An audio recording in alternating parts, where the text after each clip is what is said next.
This is a specific case of uplift pressure when there is no flow. And I'll write that down later as we go along. So, consider the following. Let's say that we have a profile. Okay? This is our site. This is sand. Okay, and let's say it's just a sand layer above rock. Now, let's say that the water table is here, 1 meter below the water, below the ground surface, and the sand layer is 8 meters, let's say, in thickness. Remember that for this course, the soil that is above the water table is assumed to be dry, although it may be moist. And below the water table, the soil is assumed to be saturated. All the voids are full of water. Okay. Now, let's say that for the sake of this particular type of problem, let's say that we place a structure that is partly submerged in the soil. Okay? So let's say this is a cylindrical tank. Cylindrical tank. Okay? And let's say that this tank is submerged into the soil at a distance of 3 meters. Clearly this is not to scale, right? But you can see what's happening. Okay, what does this mean? This means that the tank is submerged in the saturated soil 2 meters, because 2 plus 1 is 3. Okay? Now, this tank may be a tank that we are thinking of constructing in the field, so we are trying to see what's going to happen, and therefore we draw it on paper to analyze, right? Or this may be a tank that is already located in the field, okay, and we want to know if it's going to be subjected to significant uplift pressures, which is the topic of all this, okay? Let me just write it now. Uplift pressures. No flow case. This is the case of no flow, okay? Now, as you can see, yes, this is the case of no flow because the water is not flowing, right? The water table is at this level, or is expected to be, let's say, at this level if this is a possible construction situation, possible project. So the question is then, associated with uplift pressure, the question is, what is the pore water pressure here, point A? So this is a hydrostatic case, and the pore water pressure is a hydrostatic pore water pressure at this point, and the equation, as always, is the pressure head at A, the hydrostatic pressure head at A, times gamma water, which is 2 meters, right? Because this point is located 2 meters below the water table, times 9.81 kilonewtons per meter cubed. Correct?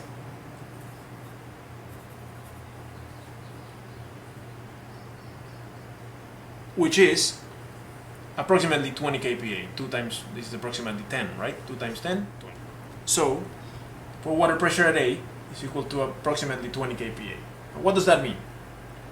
That means that the water is pushing the tank up at this point with 20 kPa. Okay? Now, the water is also pushing, let's say, that's a kind of a weird word to use here, but it's also pushing down with 20 kPa. And it's pushing to the right with 20 kPa, and it's pushing to the left with 20 kPa, and this direction with 20 kPa, and this direction with 20 kPa, etc. Right? This is the reason why we call that stress a pressure, because it pushes, in quotes, with the same amplitude or same magnitude of pressure in all directions, magnitude of stress, okay? Remember, a pressure is a stress that acts the same in all directions. So, at this point, the water is pushing the tank up with 20 kPa. Now you may say, well, it's also pushing the tank down with 20 kPa. No, that is not true, because the tank is not down here. Okay, the tank is up here. It can only be pushed up by this point. Okay, so what happens is then, well, if that pressure, which is now we can think of it as component of the pressure as a little stress that pushes up 20 kPa, if that 20 kPa is high enough, sufficiently high, it can actually push the tank up, and the tank can actually move up. Okay, of course we're not interested, or we don't like as engineers, for our structures to be moving. Okay, so we have to make sure that the pressure at this point, okay, is overcome. Pore pressure at this point is overcome by the what? By the weight of the tank divided by the area, which would be the stress of the tank coming down, right? So that is the situation. The situation is that the water is pushing our tank up, and we don't want it to move. Therefore, the tank must be heavy enough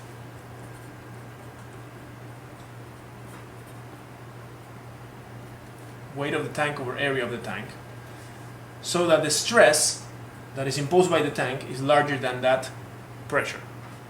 Okay? Now, we're going to go back to that in a second, but let's talk about this point, because you may say, hold on one second, why just that point? Well, what about this point? Some random point to the right, point C. What is the pore water pressure at C? The pore water pressure at point C is hydrostatic. It is the hydrostatic pressure head at C times gamma water, which is same, because the point is located at the same distance from the water table, right? So it's the same.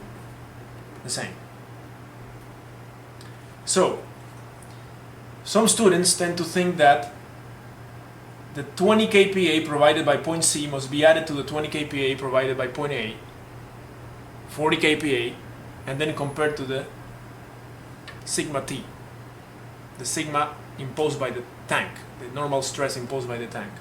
That's not the case, okay?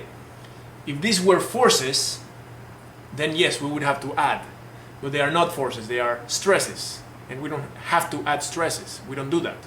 That's why we write everything out in terms of stress.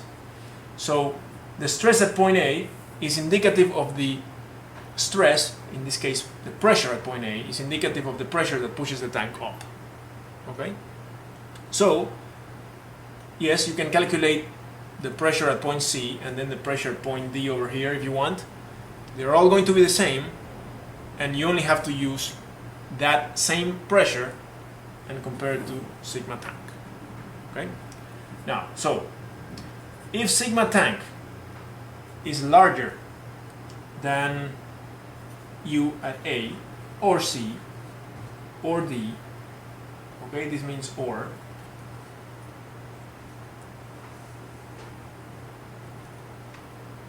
then what do we get? We get an appropriate design. Okay, why? Because then we know that the tank is not going to move up because of the water pressure. If sigma tank is lower or equal to than UA, C, D, whatever, right? Then we have an improper design, right? Because the stress that is pushing up, okay, which is the pressure, is larger than or equal to the stress imposed by the tank.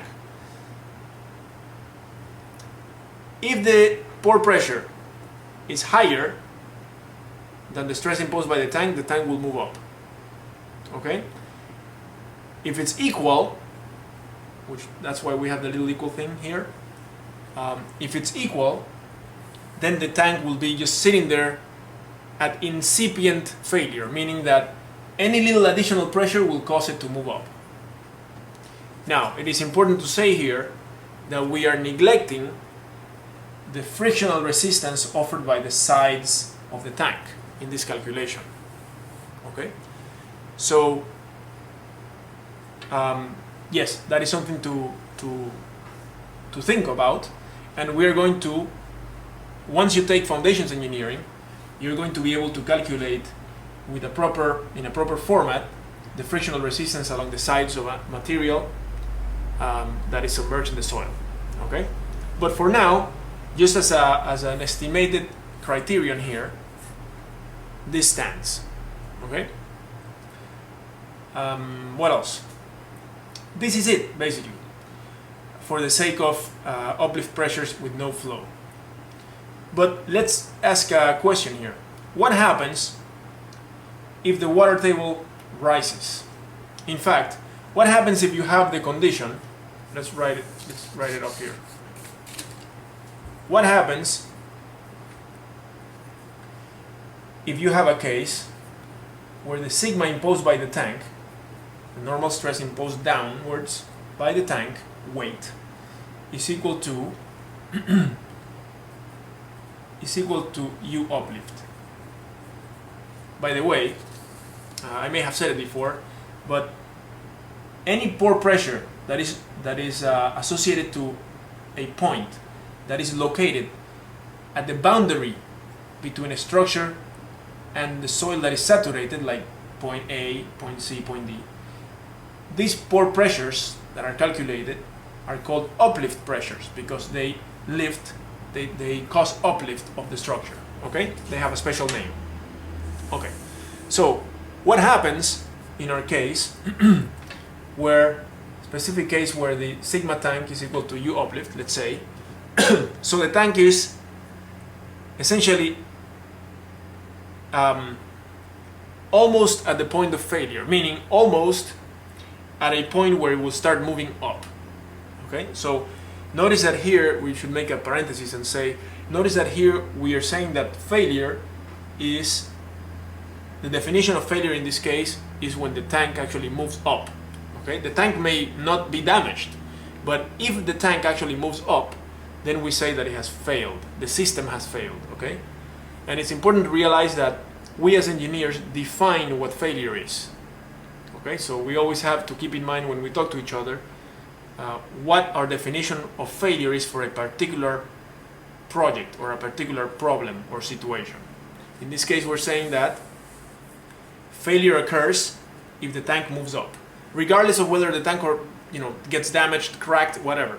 That's different. That's another type of failure. We're talking here about a geotechnical failure, which means, and an uplift failure, which means if the tank moves up, then that is failure for us. All right. So, close parentheses, back to this.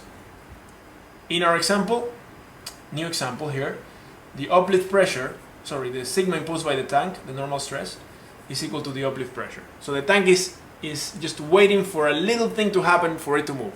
It's at incipient failure. That's what that means. Okay? Now, what happens if that's the case and the water table moves up from its current location? It moves up because there's a rain event or something, right? It moves up. So what's going to happen? Well, if the water table moves up, then the pore pressure, the uplift pressure, okay, at any of these points could be selected, is going to rise. Why? Well, gamma water stays the same, but if the pressure head rises, because the water table rises, let's say from 2 meters to 2.5 meters, then we're going to have an increase in 5 kPa, 25 kPa. So, if the pore water pressure rises, the uplift pressure, then it will go beyond this, and then there will be a failure of our system, meaning the tank will move up. Okay? So, if the water table rises, the pore water pressure down here, the uplift pressure increases, and we may have a situation where the tank moves up. If the water table drops, then we move away from danger. The factor of safety goes up. Okay?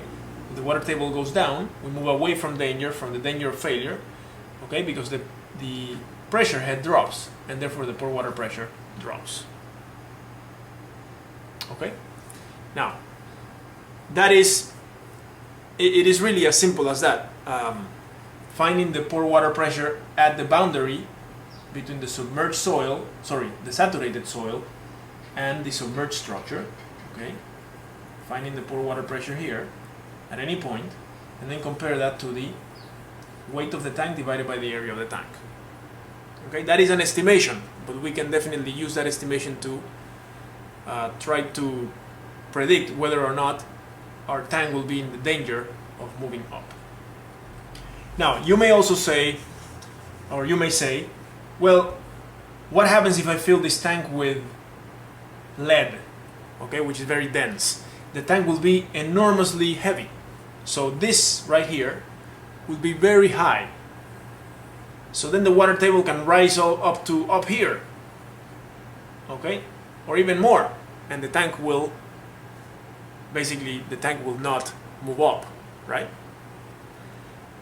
That's correct, right? But you may be also saying, well, if I fill this with very dense material, the tank may actually move down into the soil. Okay, the soil may not be able to withstand the stress imposed by the tank. And of course that is correct. That is a foundations problem. That is no longer an uplift pressure problem. That is a foundations problem. The capacity of the soil down here must be high enough, that is, the soil must be strong enough to be able to support the tank, so that the tank doesn't settle too much into the ground. Okay, that is a foundations problem, and of course we're going to talk about that, or you will learn about that in foundations course.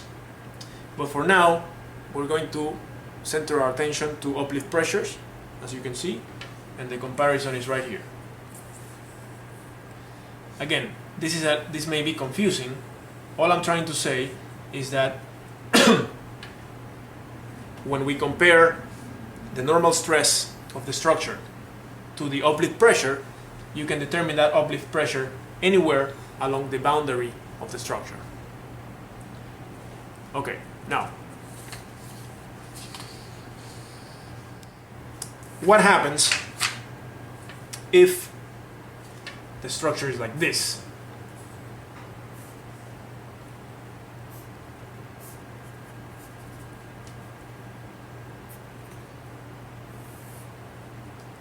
Okay, the water table is now at this location. This is rock.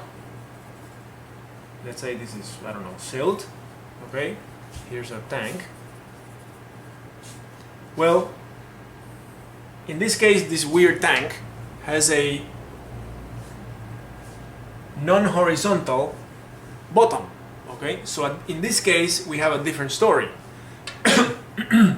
In this case, the pore water pressures, the uplift pressures at these 3 points are different. Okay, UA, UB, UC. UA is smaller than UB, is smaller than UC. Correct? Okay. Well, in this case, you cannot compare sigma t to just pick one. You cannot just pick one, right? You have to compare it to, well, this takes engineering judgment. What would you do? Let's say you want it to be as safe as possible. What would you compare it to? You want to construct this tank in the field, you know the geometry, okay, and you're concerned about uplift pressures. So what would you compare the sigma t to? To what u would you compare it to?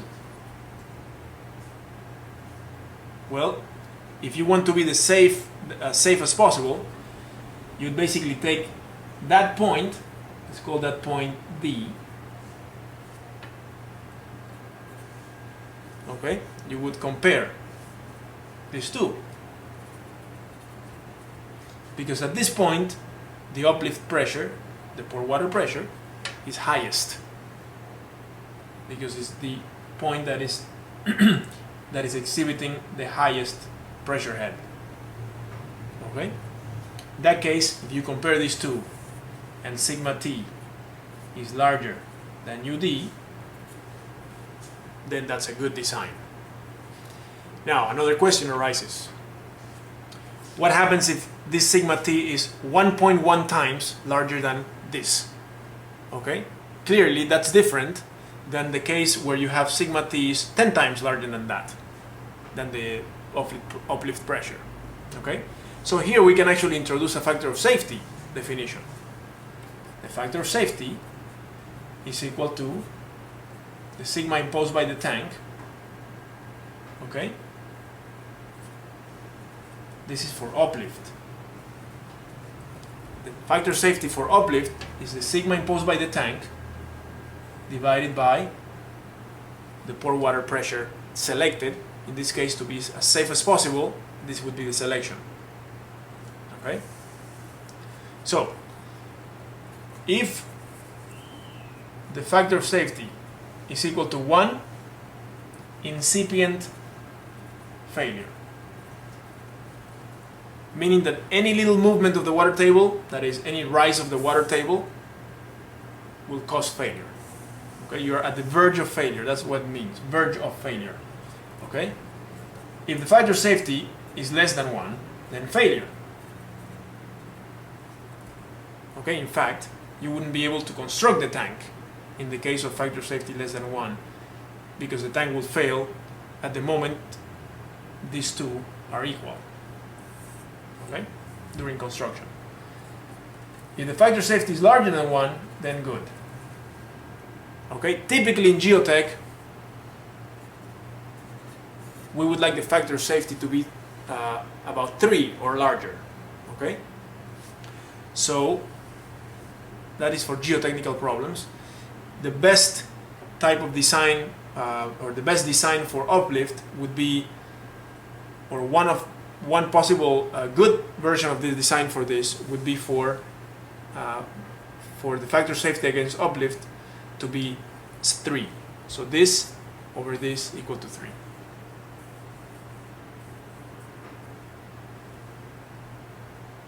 Okay, we'll get more into factor of safety, or you learn more about factors of safety for geotech when you learn about foundation systems. Okay, in this case we have just defined it here for uplift, and we have just basically discussed the fact that in geotech, typical factor of safety that is considered appropriate is a factor of safety of 3. Okay, generally that's the case, but you can find situations where a factor of safety as low as 1.5 is accepted.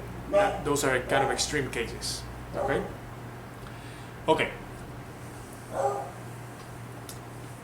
Now, what happens if the water is actually flowing, let's say from this side to this side? Then we have a different story. Okay, we have to conduct another type of analysis, which involves the use of 2D flow concepts, and that's what we're going to cover in the next part.